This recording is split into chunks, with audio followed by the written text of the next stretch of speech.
Hello again, everybody. So we've seen that we can sort in n log n time there, and we actually did the sketch of the proof that you can do sorting in n log of n comparisons in the worst case. Not every sequence will require the sort of full n log n, right? If your sequence is already sorted, that's obviously better. But in the worst case, we shouldn't need any more than sort of like a constant multiple of n times the log of n comparisons to sort. So it might be surprising then to learn that sometimes we can do better than n log n. Like we did a proof that like no you sort of like that's the best we can do, but actually sometimes we can do better because that proof was based on using nothing but comparisons. Sometimes we have more than comparisons available to us, and that may enable us to sort faster. When we built our proof, right, the only thing we used when we built up the decision tree was comparisons there. All we did was compare pairs of things here. So if we know more about the elements than just like how does A compare to B, then we may be able to do sublinearithmic time, like better than n log of n time there. So here's a really like contrived example, right? This is obviously like something silly here, but it's just sort of like to illustrate the point here, right? So let's say that we have a random permutation of the integers from 0 to n minus 1. So we have integers from 0 up to some n minus 1, and we have a random permutation of them. So permutation means like there's no elements missing, and there's no duplicates, just the order has changed here. So for example, if like n is 8, we might have 6, 2, 5, 0, 1, 7, 4, 3. So all the numbers between 0 and 7 are there, they're just in a mixed up order. And we want to write a sorting algorithm, call it permutation sort, that can sort sequences like this. So how do you do that? How about this, right? So all this is a loop from 0 to n minus 1, right, that says the ith element of the sequence is equal to I. So all we do is we say, okay, I need to fill in this sequence, right? What goes in index 0? 0. What goes in index 1? 1. What goes in index 2? 2, like that. It doesn't care about what the elements of the sequence are to start with. It just regenerates the sequence from scraps. This does 0 comparisons and 0 swaps, right? We're not even moving the stuff around or looking what's there before. We're just dumping it back out there like that. So the key to this is the fact we know that the input is a permutation of this like really trivial to generate pattern. So since we know exactly what goes in index 0 and exactly what goes in index 1, we can just regenerate the pattern. Like there's no point in like taking the things that are there and actually physically moving them around. We can just like regenerate the pattern from scratch like that. Now, obviously, that's like a silly example. Usually, you don't sort of know that, but that's the idea, right? If you have more information than just, oh, this is less than that, you may be able to sort better than what we sort of showed earlier. So that's what we're going to kind of look at here is some sorting algorithms that fall into this category of things that use more than just comparisons. The more information we have, the faster we can sort of potentially like sort stuff here. So the first one we're going to look at is called counting sort. So in counting sort, the extra information that we have is this. We know that the elements of the sequence are all integers. They have to be integers between 0 and k minus 1. So there's some number k, and we know that all the values we're looking at are between 0 and that minus 1. So for example, like let's say we have 8 elements, but we know that k is 3. That means we might have 0, 2, 2, 0, 1, 0, 2, 1, right? The only values that can show up in here are 0, 1, and 2. So we know how integers work, right? We know that 0 comes before 1, and then 2 comes before 3, and so forth like that. So I don't need to compare them to know where do the zeros go. They go at the beginning. Where do the 1s go? They go after that. Where do the 2s go? They go at the end. So the idea of counting sort is we're going to count how many zeros, how many 1s, how many 2s. That takes O of n time. And then we'll just regenerate the sequence from those counts. We'll put this many zeros at the beginning, this many 1s after it, and then this many 2s after that. So I'm going to build a version of this that works only for k equals 3, like only 0, 1, and 2 first to kind of like get the idea out of the way. And then after that, we'll see how to generalize it to arbitrary k here. So this is count sort specifically for 3. So we're going to count the number of zeros, the number of 1s, and the number of 2s. So we do this in two phases. In phase one, we're doing the counting. So we're looping through the input sequence, and we're saying, oh, if the element is a 0, increment the zeros counter. If the element is a 1, increment the 1's counter. If the element is a 2, increment the 2's counter. When that phase is done, we have our counts. So then we're going to regenerate the output sequence. So we generate a bunch of zeros at the beginning of the sequence, and then that is followed by a bunch of 1's, and then that is followed by a bunch of 2's there like that. So I basically go 0, 0, 0, 0, 1, 1, 1, 1, 1, 2, 2, 2, 2, 2 like that, and just fill out the sequence like that. So here's an example of applying it to that sequence here. So we initialize all of our counters to 0, right? Then we loop over it in phase one and we count all the things here. I'm not going to go through one by one, right? So after phase one, this would be the counts that we would have. There are 3 zeros, there are 2 1's, and there are 3 2's. Then we're going to add the zeros. So we dump out 3 zeros. Then we dump out 2 1's. And then we dump out 3 2's. And again, just like with the permutation sort, we're not swapping things around. We're not comparing and saying, wait, is 0 really less than 1? We know that it's less than 1 there. We know where the zeros go, so I can just dump the stuff back into the sequence there like that. So that's it. We're sort of all done like that. Now we want to generalize this to an arbitrary k, where k is like a parameter to the function here. So I can't obviously hard code in the variables for zeros and ones and stuff like that. So instead we're going to use a vector of size k initialized to zeros. So this is a vector of size k filled with zeros here. So there's this many k many zeros sort of in there like that. And the idea is the ith element of this vector tells you how many i's are in the sequence. So counts 0 is how many zeros, counts 1 is how many 1's, all the way up to counts k minus 1 is how many k minus 1's there are. So that way it expands and shrinks with whatever k is there. So we're going to loop through the sequence and we want to count elements. This is phase 1. So if we sort of follow what we did before, it would look something like this. It would be okay, if it's a 0 increment, counts 0. If it's a 1 increment, counts 1. If it's a 2 increment, counts 2. And then we would need to sort of regenerate out all of the other branches of that if-else if. But we can't because we don't know how many branches it's supposed to have. So instead, what we do is we notice that there's a pattern to all of these, right? We basically say if the ith element is equal to x, increment counts x all the way down. So we're just going to replace this entire if-else if here. This whole thing goes away, and we just replace it with this one line right here.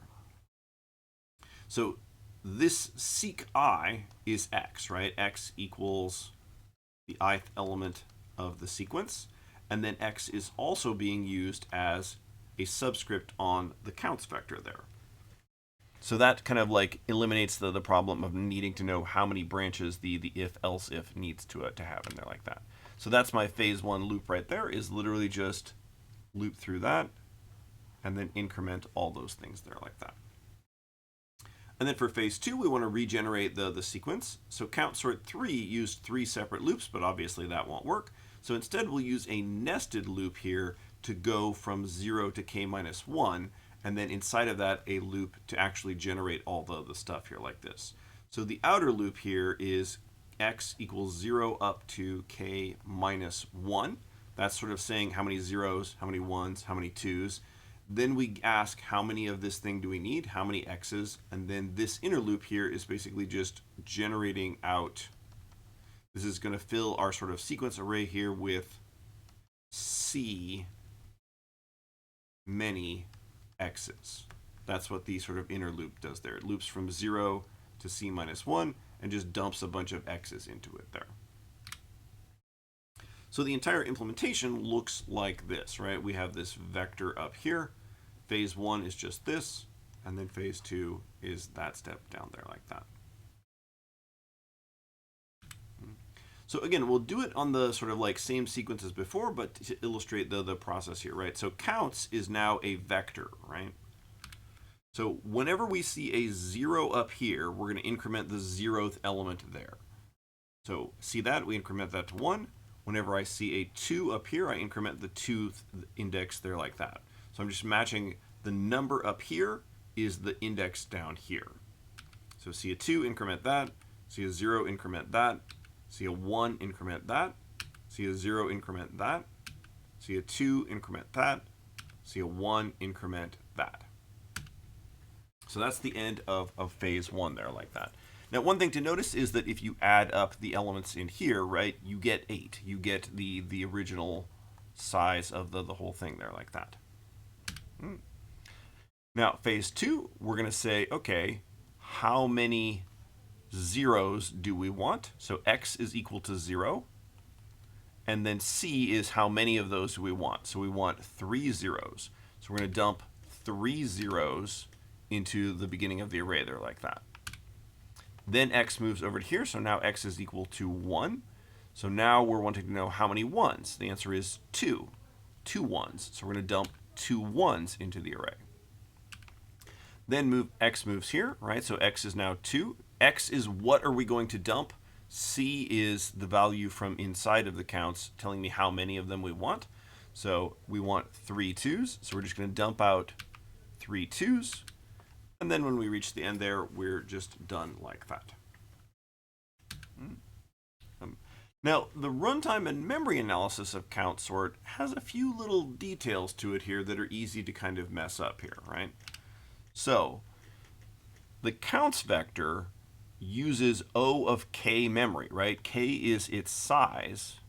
So it takes O of k memory, and we fill it with zeros. So that means under the hood of the vector constructor, there's a loop taking O of k time to fill it with zeros. So we're spending O of k memory and O of k time initializing the counts vector.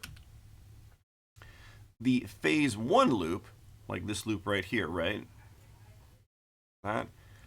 That is just a loop over the input sequence. So that's just an O of n time there like that. So far we have O of k plus O of n for our runtime, and then our memory is O of like 1 plus k. It's 1 just for all the other stuff that we have here. So even if k is 0, that doesn't mean we use 0 memory, right? Like we still have other variables and things there like that. The phase 2 loop, right, this stuff down here, it's a nested loop, but it's not O of n squared, because neither of these loops runs n times here. So it's this is the part where it's a little bit more sort of subtle here like that. So I equals 0 before phase 2 starts, and I equals n when it's complete, right? Like I is 0 out here. We increment I only in here like that. So this part of the loop down here, this part there, that is executed n times. I is incremented exactly n times there. Now, does that mean that our nested loop runs in O of n time? Not quite.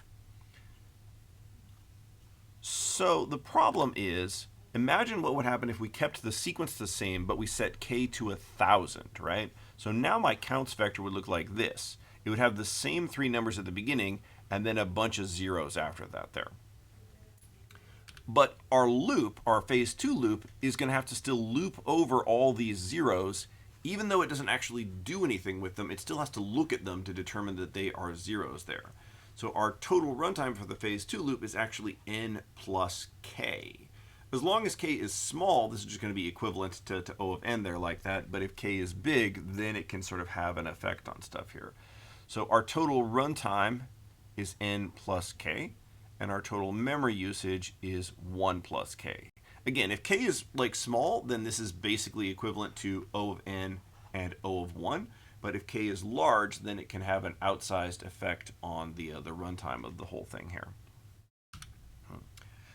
Now, of course, you don't have to start with 0 to k minus 1. You could go like, negative 10 to positive 10, or you could go, 0 to 100, but multiples of 2 or something like that. So as long as there's like some kind of pattern to what you're working with there, you can apply a counting sort to it. You could even be using like floating point values as long as there's like a sort of an easy way to map them back into like array index kind of things here. Like if you had a sort of like a sequence that was values of 0, 0.5, 1, 1.5, 2, 2.5 like that, right, up to some upper limit, you could convert those into integer array indexes and still use a counting sort kind of like things there like that, right?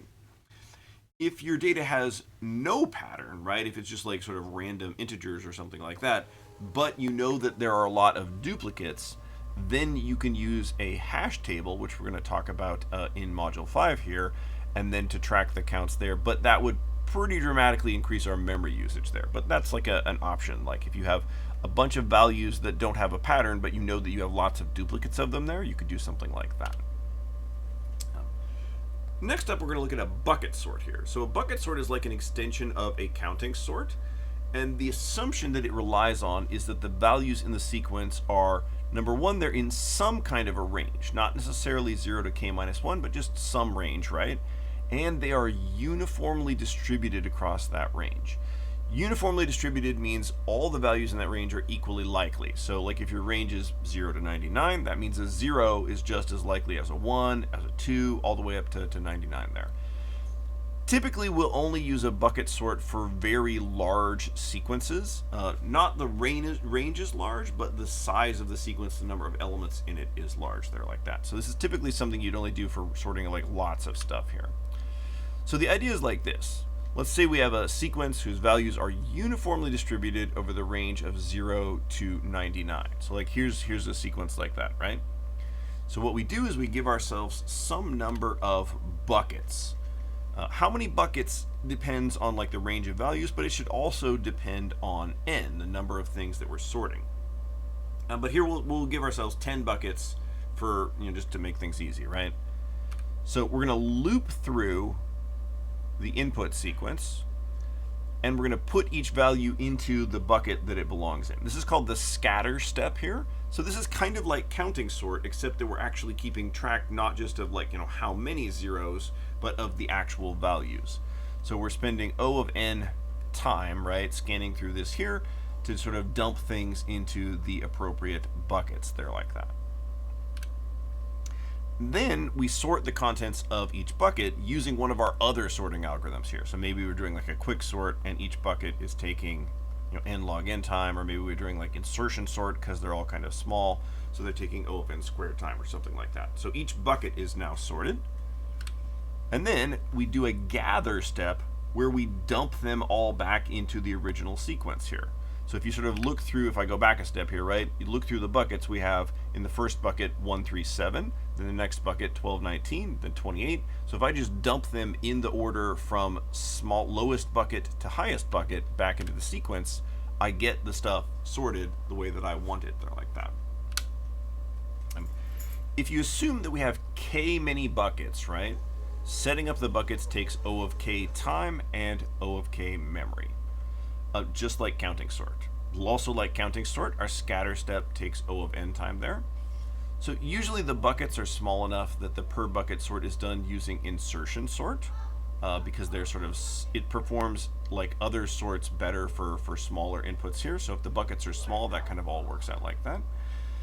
So if the values are uniformly distributed, then each bucket will on average have n over k things in it here. This is why we want them to be uniformly distributed. If they're not uniformly distributed, then like some buckets will be like super full and other buckets will be like empty, and it won't kind of work out as nice here.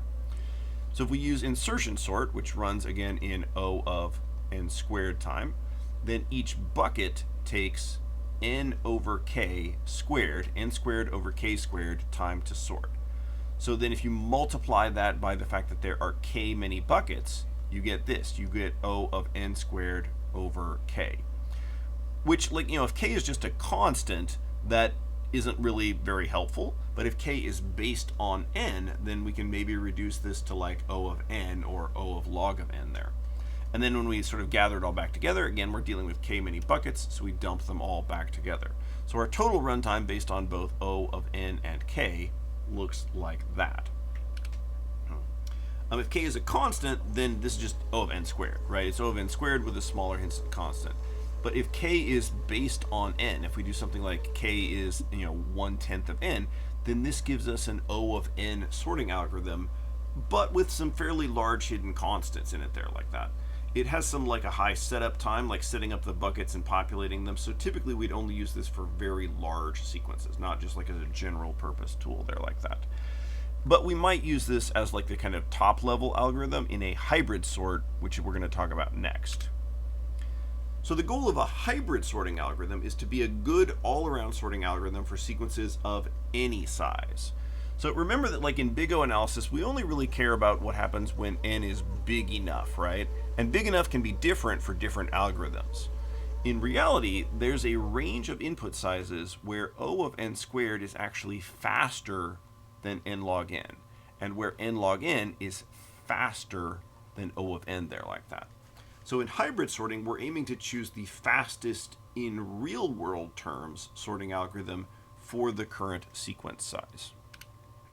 So here's a graph that kind of illustrates what I'm talking about, right? So the black line is n squared, the red line is n times the log base 2 of n plus 5, and then the blue line is 2n plus 10. So in big O terms, right, this would be n squared, this would be n log of n, and this would be O of n. And in big O terms, O of n always beats n log n, and n log n always beats n squared. But if we plot them out, if we sort of actually look at like the real hidden constants, the base on the log, the plus 5, the 2 times n, and the plus 10 there like that, we'll see that there is in fact a range here in this part of the graph. Sorry, I drew that line a little janky. Right, in this part of the graph right here, the black line is closest to the bottom. Like close to the bottom is good because the vertical axis is runtime. We want smaller runtimes, right? So in the beginning part of the graph here, n squared is actually the best algorithm. Like that's the one that will run the fastest there like that. Then in the next part of the graph, right, this section right here, in that section, n log n wins, right? The red line is sort of smaller for that section right there. The one that is theoretically the best all the time, the blue line, the linear time there, is only really a winner when we get beyond sort of like this threshold right there. So in real world terms, there is a range of sizes where n squared wins. There's a range of sizes where n log n wins, and then there's a range of sizes where O of n wins for these particular sort of setups out here like this. The goal of hybrid sorting is to choose the fastest sorting algorithm based on the current sequence size here. But we're not going to do this just like once. It's not like this is like a big if-else, and then we just be like, okay, use bucket sort, use quick sort, use insertion sort or whatever like that, right? We want to, as the recursion is sort of going down, right? The quick sort is recursion is breaking things down. The bucket sort is breaking things down. Even insertion sort is like, breaking things down there like that. At every step of the way, we are picking the optimal sorting algorithm for each subsequence there. So that implies that, like, as the recursion is descending, we're choosing different sorting algorithms based on the size of the sequence that we're looking at here. So this isn't just like a big if-else that chooses between different sorting algorithms. This is all these different sorting algorithms being integrated together into a single thing there, and then choosing amongst each other as it runs. So here's like an illustration of this idea here. Let's say we have some gigantic sequence to sort. So we begin by using a bucket sort, right? So bucket sort's going to break that up into a bunch of buckets, but not all the buckets are the same size. So maybe some of the buckets are kind of large, so those we pick to do quick sort, but then one of them is this sort of like, moderately sized, so we do insertion sort. So we have a quick sort bucket, a quick sort bucket, and then an insertion sort bucket there. Now, quick sort works by partitioning and splitting the sort of things into smaller sections, right? So those are all going to split into smaller pieces as well. So maybe we split this large one here into two medium-sized ones. So those are going to use insertion sort as well, right? The green ones, the ones in light green here that are medium-sized, use insertion sort. Maybe one of the partitions of this quick sort over here is small enough that we're going to use like a hard-coded butterfly sorting network there. Likewise, maybe one of our buckets is pretty small, so we use a hard-coded butterfly sorting network there. Butterfly sorting network is literally just like you pick a particular size, like let's say n equals 8, and you hard code in exactly the comparisons and swaps necessary to sort exactly 8 things. Exactly 7 things, exactly 6 things. So you're hard coding it for specific sizes, but it can be as fast as possible based on that there.